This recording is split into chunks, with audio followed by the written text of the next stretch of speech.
Deuxième instruction. Alors cette fièvre du Christ, à quoi la comparerais-je pour parler comme l'Évangile? Je vais vous offrir une première comparaison. Il s'agit d'une comédie dramatique qui s'appelle L'œuf de Félicien Marceau, je crois. Et alors, il s'agit d'un brave homme qui a dans les 30 ans, ou dans les 35, je ne sais pas, ou peut-être moins. En tout cas, il est fiancé et je ne sais plus très bien. En tout cas, il fait des confidences au frère de sa fiancée en lui disant évidemment, je me conduis très mal avec ta sœur, qui est ma fiancée, je la laisse tomber. Mais il lui dit, qu'est-ce que tu veux? Il m'est arrivé un coup terrible. Ça, c'est de ces coups, alors là, pendant 2-3 ans, peut-être, j'ai vraiment pensé que j'aimais ta sœur. Et d'ailleurs, je l'aimais. Je l'aimais vraiment. Je l'aimais sûrement assez pour l'épouser. Mais, qu'est-ce que tu veux, je l'aimais à 37,5. 37,5, 37 degrés centigrades, 5,5, n'est-ce pas? Bon. Je l'aimais à 37,5, ce qui est tout de même, c'est raisonnable, enfin, c'est suffisant, c'est la température du corps humain, hein? Bon. Et puis depuis que j'ai rencontré cette femme, alors il s'agit d'une autre. Alors là, j'ai compris ce que c'était, que je ne savais pas que d'aimer à 39,2. Par exemple, d'avoir vraiment la fièvre. Alors tu commences à reficher tout en l'air. T'affiches tout en l'air, parce que je me rends compte, et je ne sais plus si c'est le gars en question ou l'autre qui réfléchit là-dessus et qui dit, eh oui, mais supposons qu'il n'ait jamais rencontré l'autre, alors il aurait vécu toute sa vie à 37,5 et en ne soupçonnant pas, en appelant ça l'amour, pour en venir à l'amour humain, et en ne soupçonnant pas qu'il pouvait y avoir autre chose que l'amour à 37,5. Je reconnais volontiers que si je ne m'étais pas converti, j'aurais été ce qu'on m'a reproché souvent d'être, j'aurais été le fauteur de l'orgueil peut-être le plus abominable, enfin le plus intolérable qui soit sur la terre. C'est justement l'orgueil bien au-delà d'être plus intelligent que les autres ou plus ceci que les autres, l'orgueil d'avoir conscience de savoir ce que c'est que de vivre à 39,3 au milieu de gens qui ne le sauront probablement jamais. C'est le pire de tous les mépris, ça. Et comment est-ce que j'ai pu être guéri par cette conversion, à supposer que je l'espère que j'en sois guéri, et qu'est-ce qui me permet justement maintenant d'avoir un peu plus de liberté pour dire aux gens avec une très grande violence, mais vous n'y comprenez rien parce que vous vivez à 37,5, et sans avoir tellement le complexe d'être orgueilleux, le complexe d'être pas charitable, maladroit et pas bon pasteur peut-être, mais le complexe d'être orgueilleux, non. Pourquoi? Mais c'est parce que précisément, à la suite de ces petites découvertes, de 39,3 et de la fièvre de Jésus-Christ, et d'un grand désir de le rencontrer, d'être affronté à lui, et d'avoir eu pendant quelques années l'illusion, alors ça justement que je dénonce maintenant comme une illusion, de l'aimer avec fièvre. J'ai eu l'illusion d'aimer Jésus-Christ avec fièvre. J'ai eu cette illusion pendant 10 ans. Bon, alors j'ai trouvé qu'il me faisait quand même pas mal attendre, Jésus-Christ, que ça venait pas souvent, ce que j'attendais. Moi, avec ma fièvre, je voulais de la réponse. Eh bien, quand j'ai reçu un début de réponse, alors j'ai compris que mon 39,3, vraiment, que entre le 37,5 et le 39,3, il n'y avait pratiquement pas de différence à côté de celle qui existait entre mon 39,3 et la température de Jésus-Christ. Alors vous comprenez, c'est comme ça que ça a été réglé, que j'ai cessé d'être orgueilleux, de cet orgueil des 39, ce que j'appelle l'orgueil des 39,3. Ce que maintenant je sais. Que 39,3 ou 37,5 ou brûlant d'amour ou désir du martyr ou tout ce qu'on voudra, c'est rien. Comparé alors à celui qui nous aime, alors là oui, à Jésus-Christ. Vous comprenez, alors là je peux dire, oui, vraiment, je suis un crétin. Ça alors là je le sais, vous comprenez. Je le sais, j'ai accepté de le savoir avec larmes et tremblements, je peux dire les deux. N'est-ce pas, que face à Jésus-Christ, je suis un crétin, et au mauvais sens du mot, au sens qui condamne. Tu comprends rien à ce que c'est que l'amour, parce que tu te rends pas encore à 39,3, et en plus de ça, tu as sur ceux qui ont 37,5 l'infériorité de croire que tu es plus malin qu'eux.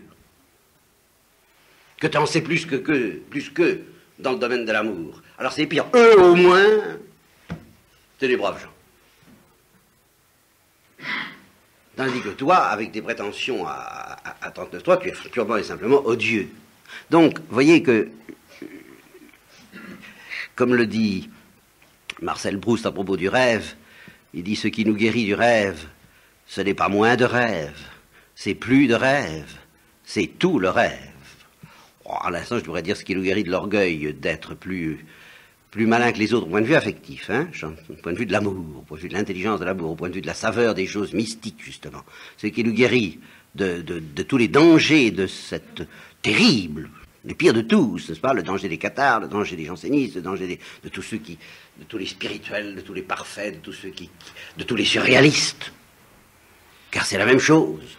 Tous ceux qui, le danger aussi des drogués, qui, ça ne dure pas longtemps, mais le temps que ça dure, ils ont ce mépris de eux vivre à 40,5 pendant que la foule, la tourbe se traîne à petite existence de la popote et tout ça. Hein. Eh bien, ce qui nous guérit de ça, en fin de compte, c'est pas de freiner. C'est pas de freiner. C'est pas de freiner l'envie de l'intensité. C'est d'aller au bout. Et alors là, on rencontre l'intensité infinie. Alors là, quand on rencontre l'intensité infinie, on ne peut plus la ramener. Hein. C'est fini. Parce que je vous répète, on se rend compte que, quelle que soit l'intensité qu'on puisse y mettre, l'intensité des surréalistes, l'intensité des drogués, l'intensité des fous, je vous parlais de la communauté des fous hier, l'intensité de tous ceux qui ont même le désir du martyr, comme les apôtres pouvaient l'avoir, la seule différence sérieuse, c'est que ceux qui vivent intensément ont l'illusion d'être supérieurs aux autres. C'est la seule différence sérieuse. Donc elle est purement négative et qu'il vaut encore mieux être un pauvre bougre de sang chaud. Sang chaud, celui qui a le sang chaud à un niveau relativement médiocre, n'est-ce pas, qu'un prétentieux de Don Quichotte. Mais ce qui nous fait découvrir ça, c'est pas de se dire soyons modérés, voyez-vous? Non, c'est d'aller jusqu'au bout de la folie et de l'intensité. Alors là, on rencontre, vous connaissez cette formule, pardonnez-moi, hein, vraiment idiote, c'est le cas de dire de Fernand Reynaud, si tu veux faire l'idiot avec moi, on sera deux, n'est-ce pas? Eh bien, on peut la transposer avec Jésus-Christ. Si tu veux jouer à l'intensité avec moi, bien, on va être deux. Tu vas voir ce que c'est que l'intensité. Et ça met dans la véritable humilité qui est de mesurer que par rapport à cela même qu'on croyait avoir de sujets de fierté, de sujets d'orgueil, de sujets de complaisance en soi-même, c'est par rapport à cela même, très précisément, qu'on n'est rien. Bon, ça c'est ma première comparaison, à propos de la fièvre du Christ. Vous voyez ? La fièvre du Christ, effectivement, c'est une certaine manière, c'est une saveur qui nous vient de lui, qu'on peut découvrir à travers l'amour humain, comme je vous disais hier. Mais ce qu'on en découvre à travers l'amour humain, ou ce qu'on en découvre même à travers le pressentiment qu'on a au début de la vie spirituelle et de la vie surnaturelle, de la vie religieuse, ben évidemment c'est très peu de choses à côté de la réalité elle-même, qui est plus qu'une bombe atomique. Et vous avez faim et soif d'intensité, mais vous ne pouvez pas avoir faim et soif d'une bombe atomique. Vous comprenez? Voilà le drame de la vie spirituelle véritable. Je vous le dis tout de suite. Là, j'anticipe sur des tas de choses que, justement, alors là, nous approchons de la viande, parce que la bombe atomique, c'est la viande. Et Jésus-Christ est une bombe atomique. Alors vous pouvez avoir faim et soif d'une intensité qui soulève votre existence jusqu'au martyr, s'il le faut. Bon, très bien, mais c'est encore rien à côté d'une bombe atomique, ça. Vous voyez? Alors, quand vous vous apercevez qu'à force de désirer Jésus-Christ, vous vous approchez d'une zone que j'appelle la bombe atomique, vous êtes obligé de dire « je ne peux pas ». C'est pas possible, je ne peux pas entrer là-dedans, et non seulement je ne peux pas, mais ça n'est pas fait pour les hommes. Est-ce que, de quel droit, enfin, Dieu vient-il nous lancer une telle explosion dans le cœur et dans le monde? C'est pas permis. Et à ce moment-là, on découvre l'Église. Et on découvre la Sainte Vierge, parce que c'est la même chose. Voyez, c'est-à-dire un circuit de réfrigération dans lequel, justement, Dieu nous dit, comme il a dit à Moïse, tu as été complètement fou avec toutes tes prétentions de vouloir... autrefois, tu désirais le feu, je vais t'apprendre à désirer la fraîcheur. Voilà. Parce que si tu n'as pas trouvé la fraîcheur de l'humidité et la fraîcheur de l'humilité et la fraîcheur de la Sainte Vierge, et ça oui, si on n'a pas trouvé la fraîcheur, le secret de la fraîcheur, le secret de la douceur, qui est celui de la Sainte Vierge, et de la pauvreté d'esprit, et de l'esprit d'enfance, enfin toutes ces choses-là. Mais alors, à un degré où, justement, ce besoin de fraîcheur et de douceur et de pas feu, par conséquent, vous voyez, c'est ça que je veux dire, le besoin de quelque chose qui n'est pas du feu, du tout. Mais si ce besoin-là n'est pas devenu à son tour une fièvre, voilà ce que je veux dire. Ça, c'est une deuxième conversion, en quelque sorte. La première conversion, celle dont je voudrais vous parler maintenant, n'est-ce pas? Celle qui nous donne la fièvre du Christ, la fièvre de Dieu, la fièvre de l'amour, la fièvre, tout ce qu'on voudra, ça se présente sous quelque forme que ce soit, mais enfin, la fièvre. Bon. Et puis, au bout de cette fièvre, si on va vraiment jusqu'au bout, on s'aperçoit que la porte est plus que fermée, elle est dangereuse. Il n'est pas question, elle est fermée parce que dangereuse. C'est danger de mort, sur les parcs à transformateurs, haute tension, danger de mort, défense d'entrée. Défense d'entrée par charité pour vous, par pitié pour vous, parce que vous allez exploser, ça va être vite fait. Hein. Bon, alors, non, c'est pas, vous pouvez pas. Mais alors, qu'est-ce qu'on devient comme les chiens qui tournent autour de la cité sans pouvoir rentrer dedans? Et oui, il faut ce qu'on appelle une combinaison ignifugée, vous savez, faut porter son circuit de réfrigération avec soi pour entrer là-dedans, n'est-ce pas? Et un circuit de réfrigération, une source de fraîcheur, de douceur, de sécurité, d'allégresse, d'enfance, de naïveté, bon, presque infini, inépuisable, illimité, qui puisse faire face tout de même à l'intensité infinie de la folie de Dieu, de l'explosion atomique éternelle que constitue le mystère de Dieu, l'acte pur, comme disent les théologiens. Ouais. Bon. Eh bien, à ce moment-là, au lieu, la deuxième conversion, c'est qu'on se dit, bon, je me suis trompé. Il ne faut pas avoir faim et soif du feu, c'est une grosse erreur. Il faut avoir faim et soif de l'eau. Voilà. Il ne faut plus chercher le feu, il faut chercher l'eau. Il faut chercher l'eau. Il faut chercher la douceur, la fraîcheur, l'humilité, l'humble violette, n'est-ce pas, comme dit Thérèse de l'Enfant Jésus. Il faut chercher à disparaître, il faut chercher l'humus de la terre, il faut chercher à s'enfoncer dans l'effacement, dans la discrétion, alors pas de bruit, pas... Vous voyez, et c'est justement comme ça qu'on entre sous le chapiteau. Et pendant la parade, on monte, il y a du feu, il y a des flammes, il y a de la lumière, il y a de la gloire, ça fait du bruit, c'est attirant. Mais quand on s'aperçoit que justement, ce qui va se passer, c'est un haut fourneau qui est bien pire que ce qu'on voit dans la parade, alors on cherche un laissez-passer qui permette de circuler dans les couloirs de cette maison de Dieu sans exploser à chaque instant. Et ce laissez-passer, c'est justement exactement ce que dit le Christ aux apôtres. Il faut être comme des enfants. Parce qu'autrement, on n'y tient pas, on n'y résiste pas, on devient fou, ou on en meurt, ou on explose, enfin tout ce que vous voudrez. Il faut être entouré d'eau, il faut être imprégné d'eau, il faut être de l'eau. Et l'eau, c'est l'humidité, je répète, l'humidité humble et l'humilité humide de l'esprit d'enfance et de la Sainte Vierge. Et alors, à ce moment-là, au lieu d'avoir faim et soif du Christ, on se met à avoir faim et soif de la Sainte Vierge. Je ne pensais pas vous parler de ça, mais c'est la même chose. Je ne peux pas vous parler de l'Église si vous n'avez pas compris que l'Église, c'est la Sainte Vierge.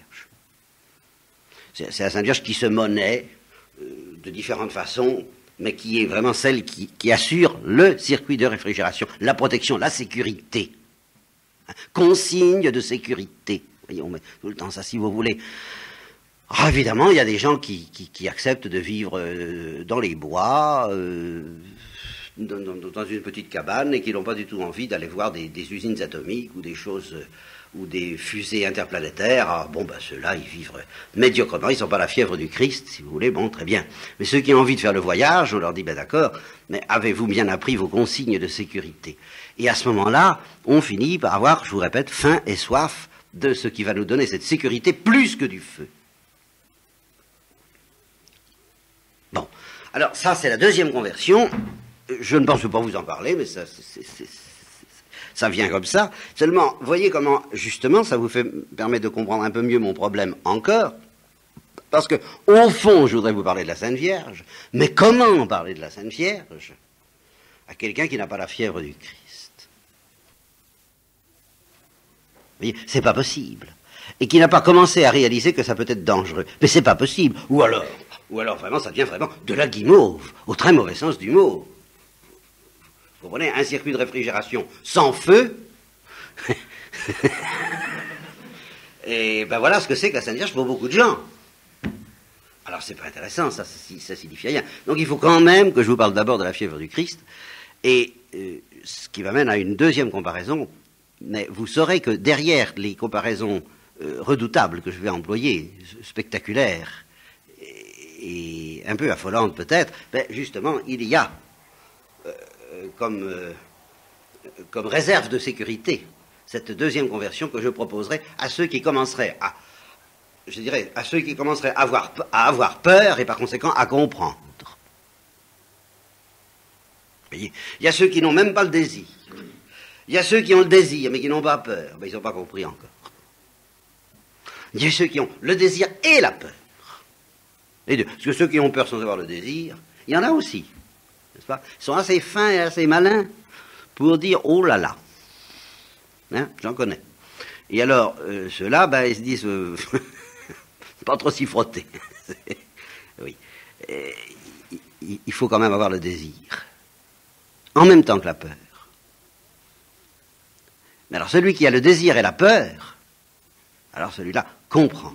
Et à celui-là, eh bien, je pourrais parler du remède, j'en connais pas deux, hein, et il est déjà dans l'Évangile. Hein, la Sainte Vierge ne fait que le personnaliser, comme on dit encore. Vous voyez, voici ta mère qui t'aidera à devenir un enfant. Pas ça. Mettez les deux paroles en équation, c'est très simple. Si vous ne devenez pas comme des enfants, vous n'entrerez pas dans le royaume des cieux. Oh, Nicodème, vous savez ce qu'il dit, que c'est que cette histoire-là. Il faut rentrer dans le sein de sa mère. Eh bien, le Christ ne répond pas aussitôt, parce que les vraies réponses du Christ, c'est pas aussitôt, mais il répond du haut de la croix à Nicodème, voici ta mère.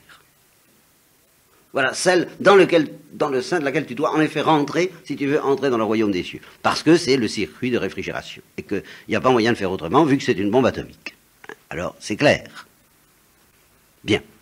Alors, deuxième comparaison, pour vous aider à entrevoir qu'en effet, la fièvre du Christ, la maladie du Christ, cette maladie qui ne mène pas à la mort, mais qui est pour la plus grande gloire de Dieu, c'est vraiment une maladie. Eh bien, la comparaison, je la prendrai de certaines histoires de sorcellerie que je commence à connaître depuis que je connais le Sénégal, et à travers le Sénégal, beaucoup d'autres pays primitifs. Un sorcier, un jour, vous jette un sort, je suppose. Il faut qu'il obtienne quelque chose de vous, un brin de cheveux, je ne sais pas quoi. Bon. Vous rentrez chez vous, et puis, vous devenez malade, il se passe quelque chose, il vous arrive quelque chose. Vous êtes plus ou moins possédé. Et quand on est possédé, on le sent passer. Et on ne s'en débarrasse pas comme ça. Et ça va quelquefois jusqu'à la mort, si on ne trouve pas le contrepoison ou l'exorcisme approprié, n'est-ce pas? C'est quelque chose d'effarant. Bien. Vous ne pouvez tout de même pas imaginer un instant que le Christ soit mort sur la croix, qu'il ait institué les sacrements, et qu'il nous ait proposé un envoûtement qui est le sien, sans que ça soit aussi puissant. C'est pour ça que je ne peux pas trouver de meilleure comparaison à la fièvre du Christ que la possession démoniaque. Voilà. Et quand saint Paul dit « je n'ai plus moi qui vis, c'est le Christ qui vit en moi », imaginez quelqu'un qui dit je ne suis plus moi-même, je suis aliéné parce qu'il y a une force qui habite en moi et qui me détruit, c'est celle du démon.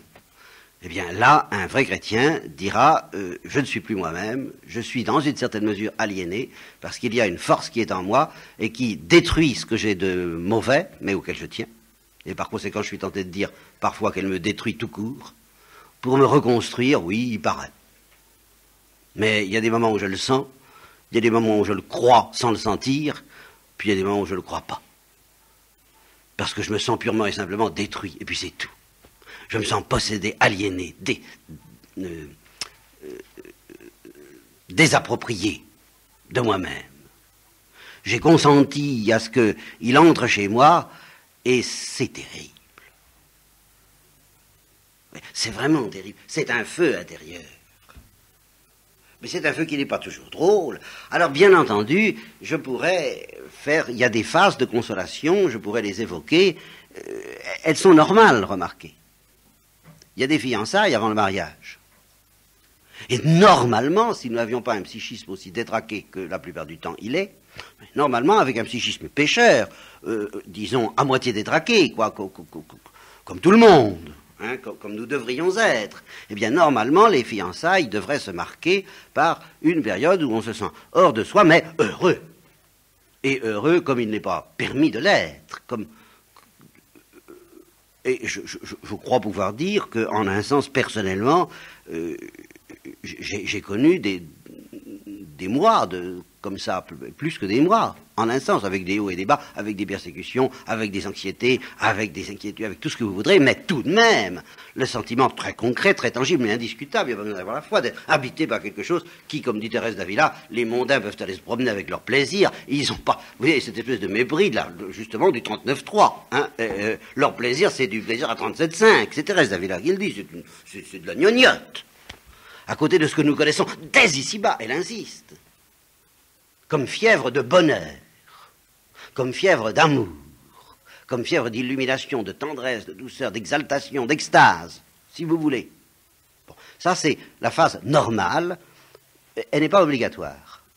Et ça n'a pas d'importance que ça ne se produise pas quand ça ne se produit pas, cette phase de fièvre délicieuse, mais vraiment délicieuse, à la manière dont on peut dire que les amoureux connaissent ça, mais beaucoup plus fort encore, au niveau d'une possession.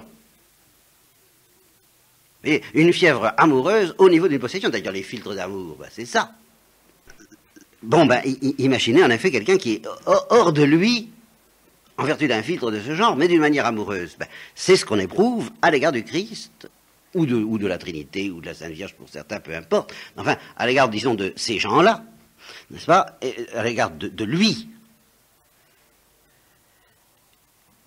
Bon, mais, je vous dis, ça n'a pas lieu toujours comme ça.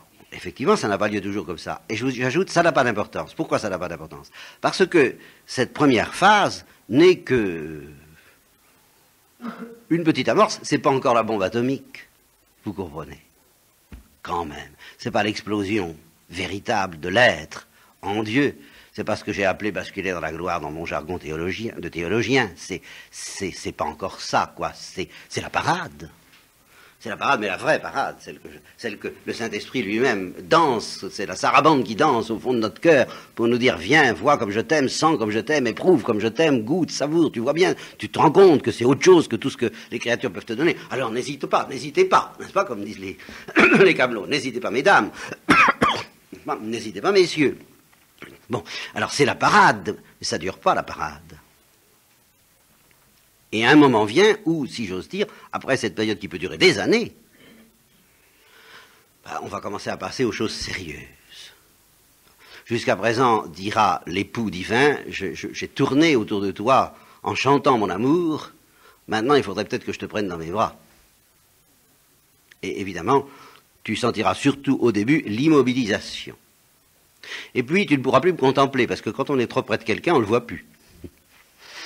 Ça, tant qu'on le... Ah ben laissez-moi un certain recul pour que je contemple vos grâces, enfin, toutes ces choses-là. Ben oui, mais alors on reste distant l'un de l'autre, on n'est pas, c'est pas l'étreinte. Et l'étreinte se fait dans la nuit, et quand on entre dans une montagne, on ne voit plus la montagne. Et quand on entre dans le sein maternel, on ne voit plus la mère. On ne voit plus son visage. C'est un moment très redoutable, celui-là. Et inévitable, que nous ne pouvons justement supporter qu'en ayant cette faim et cette soif d'un circuit de réfrigération qui nous fera dire, ben, ce que je viens de vous dire tout à l'heure, je le répète, cette fièvre augmente. À un moment donné, on sent bien que ben, c'est pas encore assez. On veut plus, on veut l'explosion, et à ce moment-là, on s'aperçoit qu'il faut que ça change de rythme, il faut que ça change d'allure, il faut que ça change de qualité, sinon on deviendrait fou, on exploserait effectivement, mais d'une mauvaise manière. Alors, c'est comme dans Le Puits et le pendule d'Edgar Poe, au moment où je crois que c'est le pendule de Viatret de Nassan, et où on réussit à évincer le danger du pendule, hop, le pendule sortir, et il est enroulé et il disparaît, et on a affaire à autre chose. Eh bien, c'est la même chose. Cette fièvre se retire. En un sens, c'est de sortir complètement comme on roule un décor. Et puis, un grand silence se fait dans le ciel pendant une demi-heure qui peut durer 50 ans. Le silence où on apprend à être humble, tout simplement. Et à entrer dans le circuit de réfrigération. Ça, c'est vrai. À entrer dans la douceur, dans la pauvreté, dans l'humilité du cœur de Marie. Et effectivement, un des points essentiels de cette phase, il n'y a pas que ça, loin de là, enfin, un des points essentiels, c'est que celui ou celle qui est invité à entrer doit accepter de se dire, eh bien, j'ai cru que ça y était, j'ai cru que ça partait, et ben non, ce ne sera peut-être pas. Ce ne sera peut-être pas. À la volonté de Dieu. Je l'accepte. Parce que finalement, je ne peux pas et je n'en suis pas digne. Alors je préfère me remettre entre ses mains. Voilà des paraboles qui vous indiquent ce que peut signifier la courbe de la maladie de la fièvre du Christ. Une phase de fièvre qui ressemble aux fièvres humaines en beaucoup plus beau, en beaucoup plus intense, mais ça ne peut pas indéfiniment ressembler aux fièvres humaines. Et alors il y a un moment où en fait fièvre, ça ressemble à une dépression. Ouais. Ça ressemble à un grand affaissement, à un grand... c'est la traversée du désert, c'est la nuit de la foi, c'est la nuit de l'esprit, ça, tous les auteurs sont formels là-dessus. Et en fait, c'est le véritable moment où on entre en Dieu. Où on entre sous le chapiteau, où on entre vraiment dans la réalité, et non plus seulement dans la propagande. Voyez, où on mange le produit, enfin. Mais il a un goût de manne, et de disparition et de mort. Oui, il faudra parler de la mort, bien sûr. Au début, avant d'avoir une saveur de résurrection que je connais mal, mais à laquelle je crois, et qui est. Voilà le schéma général, et je vous disais, il peut arriver qu'il n'y ait pas cette phase de fièvre au début, ça n'a pas une telle importance. En effet, puisque de toute façon, d'une certaine manière, cette fièvre est trompeuse. D'une certaine façon, elle ne nous montre pas les choses telles que nous les connaîtrons définitivement. Alors, après vous avoir dit tout ça, je vous fais part de mon scrupule permanent, de mon complexe permanent, mais qu'est-ce que je vais raconter toutes ces choses à tous ces gens-là? Qu'est-ce que je viens vous embêter avec tout ça? Et j'avoue, quitte à être infidèle à Dieu peut-être, que j'ai tellement envie de jouer aux billes ou à tout ce qu'on voudra, à ne plus s'occuper de tout ça. Mais, oserais-je dire, je dois le croire puisque je continue, comme Jérémie, qu'un feu est dans mes os qui m'empêche de m'arrêter, bien malgré moi, et qui m'oblige à vous demander pardon, de vous embêter avec ces choses complètement folles, ça c'est vrai, et complètement sage aussi, d'une sagesse qui seule pourrait mettre la terre à l'abri des folies noires et maléfiques qui tout de même la menacent, on ne peut pas en douter, n'est-ce pas? Et justement, là encore, ce qui nous sauvera des mauvaises folies, ce n'est pas la sagesse. C'est plus de folie, c'est toute la folie, c'est la folie de Dieu.